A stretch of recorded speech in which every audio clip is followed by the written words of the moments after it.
Welcome to the Unfuck Your Fitness podcast. I am your host, Christy Castillo, and I'm here to give you real talk and cut the BS so you can actually enjoy building a body you love. I'm a personal trainer obsessed with giving you simple action steps to take you from feeling stuck to feeling sexy. Let's go.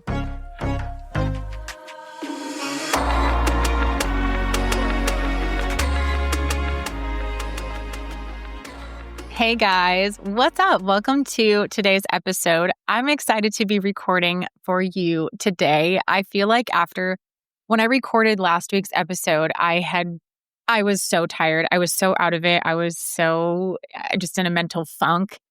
And I'm going to talk about that a little bit in today's episode.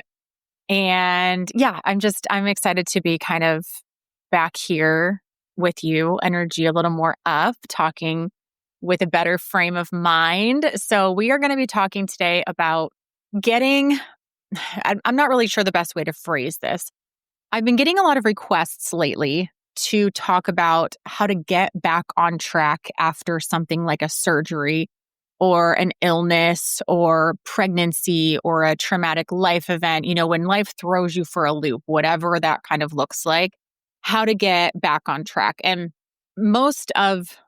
I've gotten a lot of requests talk about how to get back on track after pregnancy, birth, and surgery. Those are the two most common that I would say. But this, I feel like, pertains to anything that I mentioned because it's all the same in terms of moving forward. Now, I do have a previous podcast episode about kind of getting back on track after a vacation or taking some time off for whatever reason that's not really about illness, really hard life situations, burnout, surgeries, things like that. It would be more from like a vacation, kind of easing back into life. And this, I feel like, is a different scenario because if you've been really, really sick or you've been recovering from surgery or you've been pregnant for 9 months, gave birth, had the 6 weeks off, if you've experienced burnout or you're just, like I said, going through a very tragic life event, divorce, lost a friend or someone to death, right? Like if your life is just really, really changed, or you just went through something, that like with these things comes a deep emotional side, a mental side that obviously you're not going to experience with like Christmas break or a vacation, right? So this I feel like is different. But I do have a previous episode kind of about getting back on track, just in a different form. So I'm not saying like these things are hard. Like going through a stressful event, which I'm about to talk about here in a second, is not the same as coming out of a surgery. I mean, it's emotional, it's traumatic, it's hard, but they're not the same thing. And obviously everyone is going to process life situations differently, whether your pregnancy was super easy, whether your pregnancy was really, really difficult, right? Even pregnancy isn't across the board the same for every mom, and neither is recovering from a surgery or being sick. So I think these things are very per person, but I just want to give my input and my relatability as well. And I've had this on my radar to talk about for a while. And I feel like after the last few weeks, I have been so stressed out and so tired, so overwhelmed emotionally, mentally, that I want to talk about it. So not only this year have I been dealing with my heart rate issues, my blood pressure issues, just perimenopause, like physically changing, sick, illness, whatever you want to call it, dealing with all of those different experiences with my body. Last Monday, my daughter was in a car accident, and less than 6 weeks before that, I think it was about 5.5 weeks, almost to the day, my son was in a car accident. And I don't really want to give the details of their accidents. They were both pretty bad. They were both bad. My daughter's was a little worse in terms of, well, she rolled her car. Let me just say, she rolled her car. And my son's was a lot of front end damage. But either way, both cars were totaled. Both of my children are completely fine. No scratches on their body, which for both accidents, that was amazing. If you could see the cars, you would think that they were injured. And I don't even still have words. It's been a week to the day that I'm recording this that my daughter called me, said she was in an accident, almost to the hour, actually. So that's kind of crazy. But yeah, so last week when I recorded, I believe it was the day after the accident. So my mind was just elsewhere. And there's a lot that, comes into play with that. Like I said, I don't want to get into the specifics of the accident other than what I've said, just because I don't think it's necessary. But it's been very hard, as I'm their mom. My son is 17, my daughter is 19. These are their first car accidents. Car accidents are very traumatic. Obviously, when you're in it as the mom, I'm just thinking, both of my children could have been killed. They could have, injured someone else. They could have been very much injured themselves. I mean, these situations could have been a lot worse. And I think a lot of times we think, oh, that'll never happen to me. I haven't been in these situations, so my kids won't experience it, or maybe I won't ever experience these situations. Whatever. It's a lot of like, oh, that probably won't happen to me, or you're not sitting around waiting for that phone call, right? Those things to happen. But it was a lot this week. I mean, we just got cars finalized, for my son's accident, and just dealing with all of that and the trauma that he dealt with, and then to go through it again with my daughter, going through all the things, and then the insurance, the car shopping, the getting behind the wheel, the watching them get behind the wheel as a mom. It's been a lot. And so last week, my body, when you're going through things like that, whether it's an illness, whether it's surgery, whether it's stress, anything, right? You have these times of like, my body's not really feeling great. I'm not really hungry. I don't have an appetite. If I don't have an appetite, then I shouldn't lift, because I'm then wasting calories and trying to build muscle with food that I'm not eating. It's a lot of just going in a circle, right? Of the cycle of suck, I like to call it. But for me, last week was very emotional. It was, taking her to the hospital, making sure she was checked out okay. Just, the whole situation. I don't need to, I guess, go in to explain it, but very, very emotional. And so I was lacking sleep. Like the first night I didn't sleep at all, and just replaying images and things in my mind, and really worried about her, and then still worried about her, I think, all week. And yeah, I mean, I didn't feel like working out. I didn't feel like eating. I didn't give a shit about working out. I didn't give a shit about eating, right? Like all of those things kind of fall to the wayside. I'm like, I don't even have the energy to record the podcast. I don't have the energy to grocery shop. I don't have the energy to parent. I don't have the energy to go for a walk. I don't have the energy to do the laundry. Like, when you're sick, or when you are injured or stressed or burned out, or you've just had a traumatic life experience, lost someone, whatever, your life changed, like those things kind of fall to the wayside, and it's a different scenario. But moving forward from that, I just wanted to give some relatability there and kind of tell you what's been going on. And I'm not telling you that for you to flood my DMs with, I'm so sorry to hear that. And a lot of you have, because I did post it in my weekly update from last week. And I really, really appreciate all of your kind words. But I just relate to that because I know what it's like, and we're all going to experience these things at some time. So I think to have the awareness of how to move forward is really, really important. So I don't want you to punish yourself. I don't want you to think of this as you suck and, shame on you for being sick or being injured and needing surgery or being burnt out or stressed or pregnant, right? Like, this is not what that's about. Obviously, we're going to move forward with compassion for ourselves. And I think that's a huge way to go about this. So I have 7 things that I want to talk about.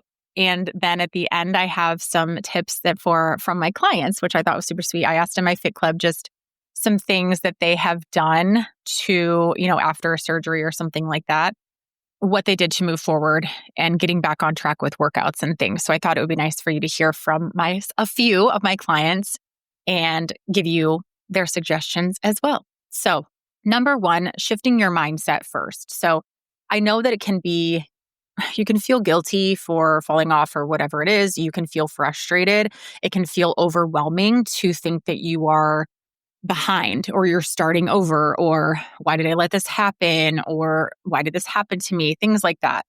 And so don't think that like I lost all my progress and now I have to start all over. I know that it's going to feel frustrating. I know that you're going to feel that guilt. And I'm actually kind of here now this weekend when I was feeling a little bit better. And today, as I'm kind of easing back into I'm feeling a little bit better mentally, emotionally, physically. I'm sleeping a little bit better. I'm kind of getting back on track myself. So I'm literally doing these things. It's frustrating, not because of why did she get in an accident? Of course, it's just frustrating. I was moving and grooving and doing so well with my workouts and everything. And now all of a sudden I'm not. But here I am. So it's kind of just like shifting your mindset to like, okay, I didn't lose all my progress. I didn't lose any progress, whatever it is that you need to say, and just really say, like, I'm here now. So what can I do? I can't change the past. I can be frustrated about it for a second, but then I have to let it go and move on, right? I know it feels overwhelming, but don't think that you're starting over or that you are behind. You're just starting from experience. You still have all the experience and all of the knowledge that you had before. You're just starting, not even again. You're just, I don't know. Yeah, I guess you are starting again, but you're not starting from the beginning again. You're starting like, I don't even know how to say it. You're just starting over. Like you maybe even have a better starting place. You are able to move forward with much more momentum or much more optimism, right? Because you already know the things that maybe you didn't know the first time you quote unquote started. So your progress didn't disappear. Your strength, your habits, your awareness, your knowledge is still there. Okay, so I need you to shift your mindset. That always has to be the first thing. So stop thinking all the negative things and just start thinking, I got this. I'm better than I was the first time I started. I'm better for having these experiences. I'm better for having lived what I went through. If I'm healed all the way, if I, needed to maybe just adjust some medications, and now I'm better. Like I'm treating my body better, and that's all that matters. I don't like the term bounce back. A lot of people have been saying that online lately. How do I bounce back after pregnancy? How do I bounce back after surgery? You don't. You don't bounce back. You ease your way back. And that starts with the mindset shift. So just take one. I really like this thought. And this is just me, honestly, because I get frustrated of like, oh, I didn't lift very heavy last week. So now I lost some muscle mass. So now I have to lift light. And it's just a cycle that even I go through. But I just need to take one honest step forward today. And then tomorrow I need to take another honest step forward. Be honest with yourself. What can you do? Just keep taking steps forward every single day. The second thing I want to talk about is to start small and build the routine, rebuild the routine, I guess. So the main message here is that structure returns before intensity. So another thing I like to focus on after these things happen, right? After I had my heart rate issues and I had to figure out how to work out with breathing so heavily, or blood pressure issues, having to change eating, having to change the way that I worked out, going through perimenopause, muscle building, like all of that. And even now, rebuilding the structure. Last week, I had just gotten on such a great routine with my sleep. I was getting up every morning and walking 20 to 30 minutes and, working and then getting my son off to school and then doing my workout. Like I'd had this perfect routine. I was so proud of myself. And then that routine went out the window last week because I was so freaking tired. I didn't want to do shit. So structure returns before intensity. So my goal for this week is to literally do those things by the end of the week. This week, today is Monday. By the end of this week, I want to be on track with my structure, not the intensity, just showing up. And it is what it is. After I show up at the gym or after I start on the walking pad, it is what it is. I'm there. And the intensity, I can't really, I can control to a point, but I also can't. So I'm not responsible for that. I'm responsible for showing up and returning that structure before the intensity. So write that down somewhere. Structure returns before intensity. That is the mission. So choose one or two anchor habits. This is what I'm kind of doing this week. Daily movement, water intake, tracking protein. Keep the goals small at first. Just choose a couple of those things and do it today and then add on another thing, right? So example, week 1, you can walk in water, especially after burnout or a really, really stressful event where you've had a couple weeks off, right? Coming back post-pregnancy, you have a new baby. Like a lot of these situations are life altering. So it makes sense you'd have to ease your way back in. So the first week can be walking in water. The second week, you can add workouts onto walking in water. The third week, you can dial in your nutrition and workouts and walking and water. Okay, so you just ease back into it and that's fine. You hopefully eased into it the first time you quote unquote started this journey. So we're just going to ease back into it every single time. So if your goal is to feel strong again, you have to earn the consistency before you earn the intensity. Once you get these things on autopilot, then you can kick it up a notch. But let's focus on getting it on autopilot first, getting these habits in place, building that structure before you build the intensity. So consistency and structure comes first. Number 3, this is huge too. I want you to adjust your expectations. Meet yourself where you are. Likely, if you've had a huge life-altering event happen, you're not the same person that you were before. Mentally, you're a little bit different. If you've had a baby and now you're sleep deprived and now you're maybe a mom for the first time, you're a different person. Okay. If you've gone through a surgery, maybe you had a tragic event happen to need the surgery, whatever it is. Okay. You are different mentally, physically, possibly anyway. But either way, you might be a little bit slower. Give yourself some grace, meet yourself where you are. So you might feel weaker, slower, more tired. That's normal. Don't expect yourself to have one of these life events happen and then just be the same exact person that you were the 2 weeks before it happened, right? When you were like in your prime. Maybe not going to happen. Don't expect that. We have to adjust the expectations. Modify your workouts, drop weights, take more rest. Today for myself, actually, I did all the movements that I was supposed to do, but I did them with really, really lightweight and I focused on form. I did front squats, for example, with either just the bar or I might have had a 5-pound plate on each side and I did front squats with that. Typically, I'm doing more weight, but I went all the way down, like ass to grass in my squat. So I went all the way down, worked on my flexibility, and just did the movement.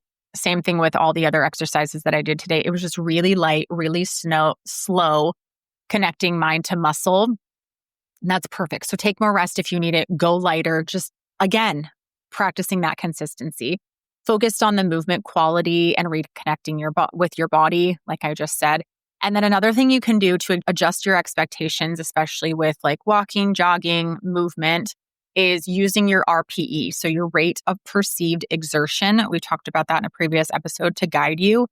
Aim for like 6 out of 10 effort. Today, I wouldn't say that I even maybe broke a sweat. I don't really remember. That wasn't the goal.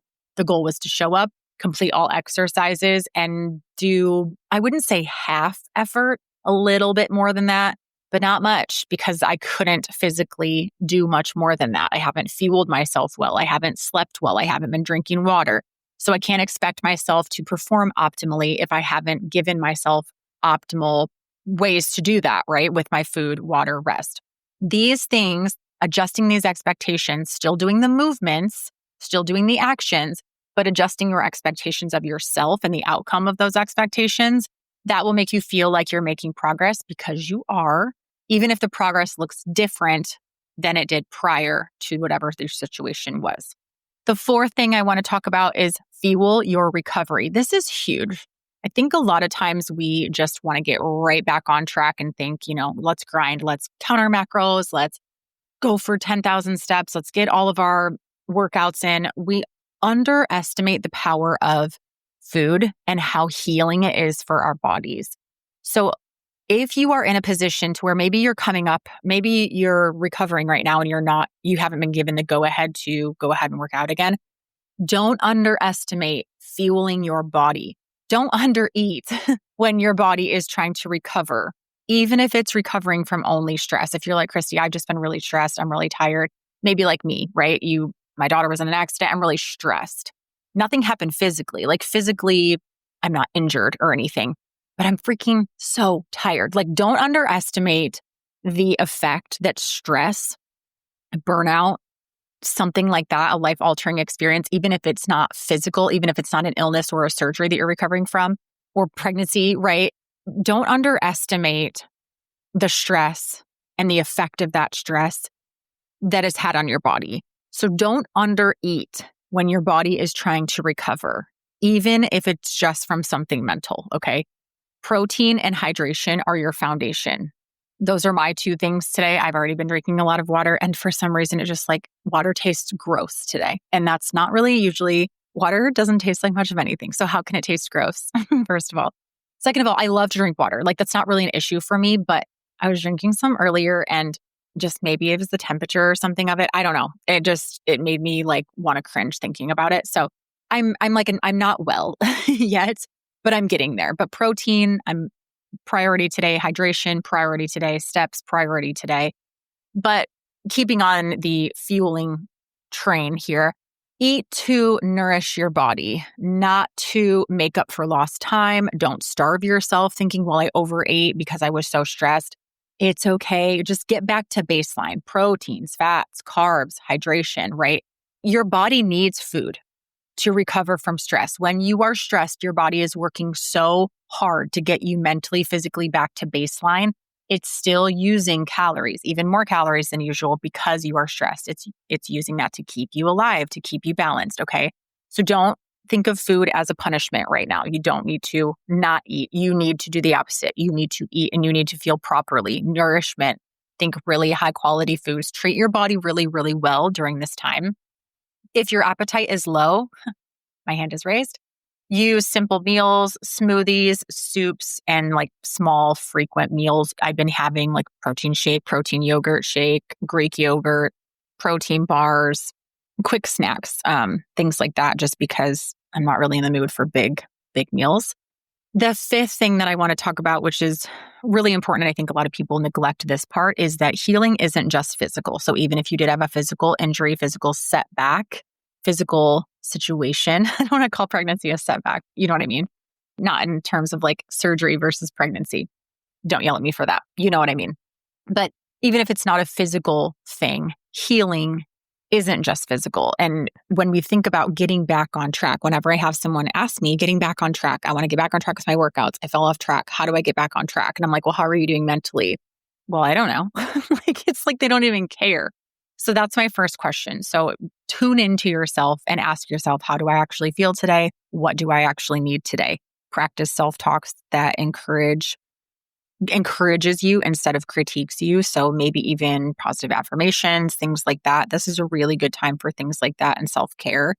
Journaling or short reflection, like what is a small way I can take care of myself today? Answer that question every single day.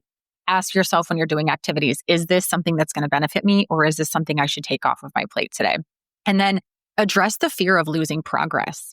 So setbacks are just data. They're not failure. And if it's a setback physically at all, if you're thinking, whatever the situation is, like for me, for example, I did take a step back. I had to lift lighter today. It's data. I can do things like work on my flexibility, mobility within this time. It's not failure. It's just looking at my body as, okay, what am I capable of? And so really checking in with yourself mentally is a huge, huge thing.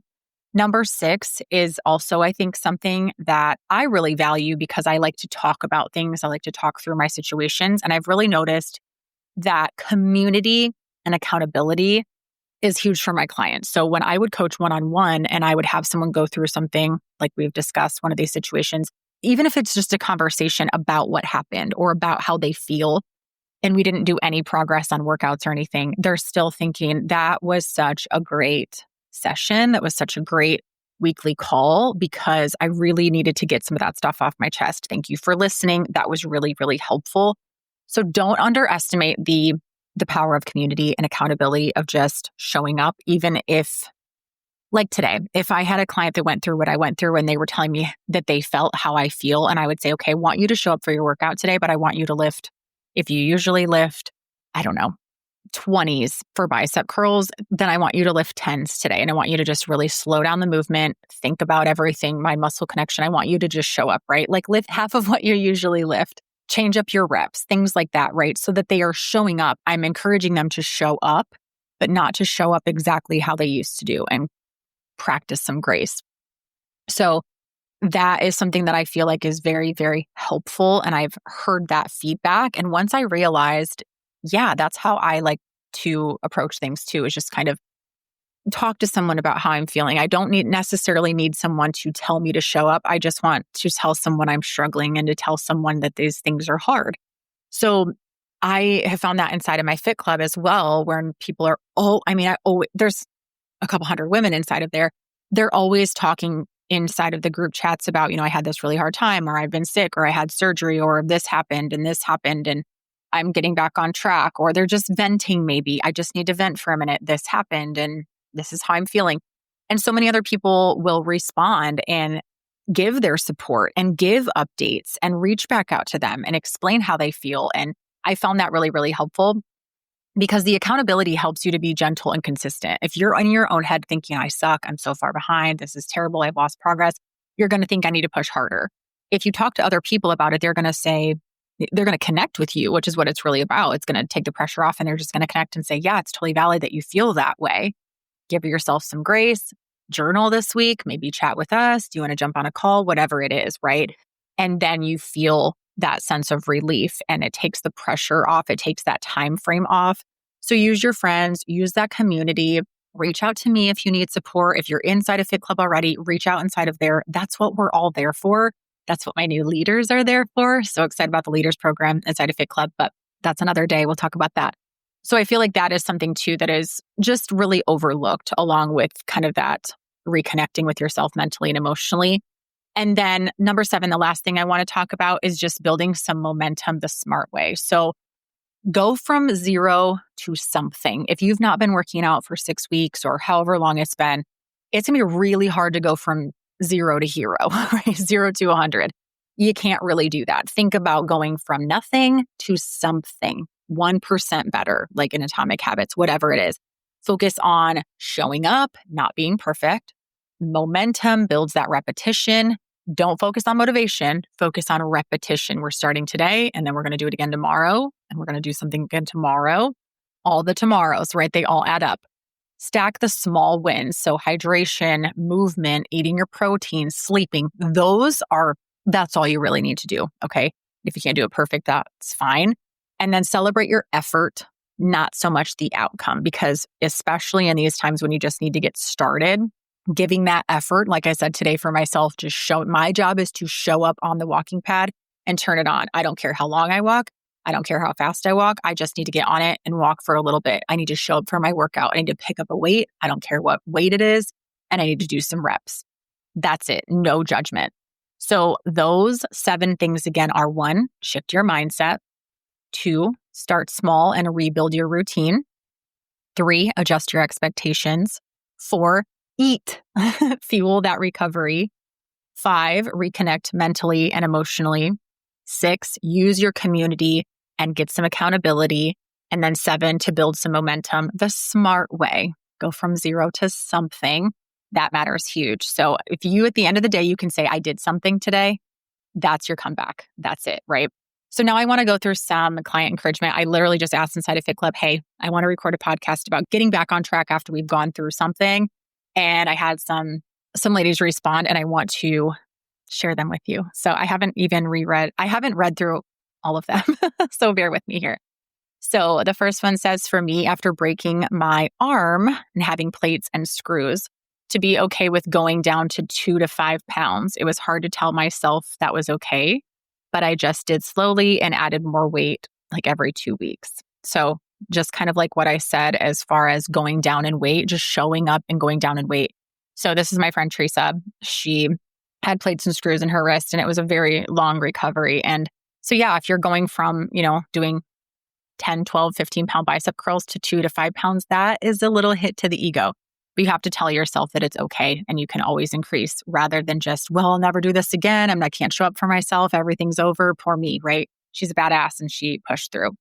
Someone else said, after my back surgery, I hired a personal trainer so I could make sure that my form was good. Most importantly, that's very, very important. And I think that really touches on the getting some accountability.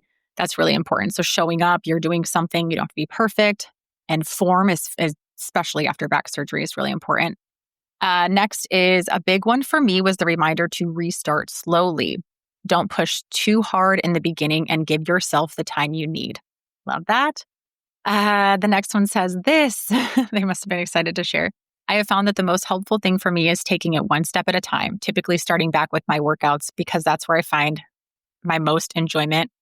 Then slowly focusing on my macros and tracking. During life events, I'm trying to focus more on what I eat because that seems to be the most difficult for me. Exercise is always the easy part as long as I'm home. Traveling, being away from home, at least I try to get my steps and a walk in. So this is just kind of showing up and doing what you can, right? Assessing your environment and what are you capable of. That is a very well-rounded answer of everything that I just talked about. The next one says, I'm reminding myself that I can't do some of the exercises that I used to. I always find alternatives that won't stress or injure my knees, but will give me a great workout. I'm focusing on getting my steps and my protein.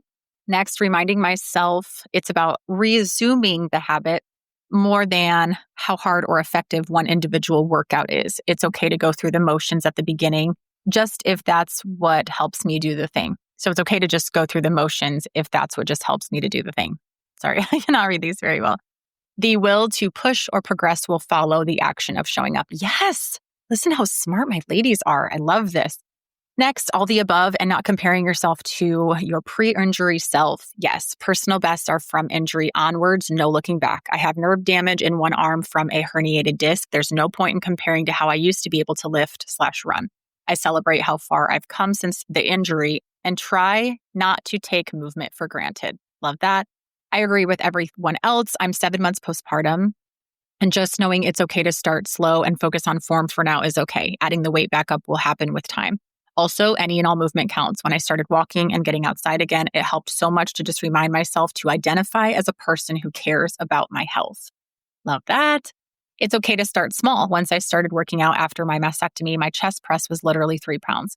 But that's okay. You have to start again. So meet your body where it's at. I just love my ladies. That you need to listen to your body. I have a chronic herniated disc that flares. And when it's bad, I reduce the weight I'm lifting, modify exercises, or take a day off. Knowing that I can do that keeps me consistent. And the last one says, after a surgery, the biggest thing for me was after a week or two doing one workout at very light weight just to start the routine again. That boosted my mindset and led to continually, slowly increasing back to regular progress. I love these Fit Club ladies. I'm so proud of you. Thank you so much for reading these. I should have read through them before I did the podcast, but I didn't. So thank you for bearing with me. My brain is still kind of working, kind of not, but those were absolutely amazing. I love that. That just goes to show that you guys listen to the podcast, you listen to me, and that is inside of Fit Club. I just asked right in the Fit Club fam group chat, and those ladies, I think there were more, but I just grabbed those, and those ladies responded. So that's my community. That's who you'd be working with inside of Fit Club. This is what Fit Club is all about. We all have setbacks. We all have surgeries, illnesses. We all have things, right? It's so nice to be able to get in there and someone say, yeah, that happened to me. This is how I get back into it. And I think those answers were freaking perfect. They went over everything that I talked about. So that just goes to show that I kind of know my shit and this works. So easing back into it, starting slowly. Don't compare yourself to the previous version that you were before this event happened. And yeah, I think just go through and listen to all of those things. Put them into practice. And if you need accountability, please reach out. My Fit Club family is absolutely amazing and we would love to have you inside. And if you have any questions, I'm happy to answer those. But please share this episode with someone that needs it. And I will talk to you guys next week. Thanks for listening to today's show. Go ahead and leave a rating and a review. And of course, follow the podcast so you don't miss out on any future episodes. So much if you came to connect with me over on Instagram at Christy Castillo Fit. I will see you next time.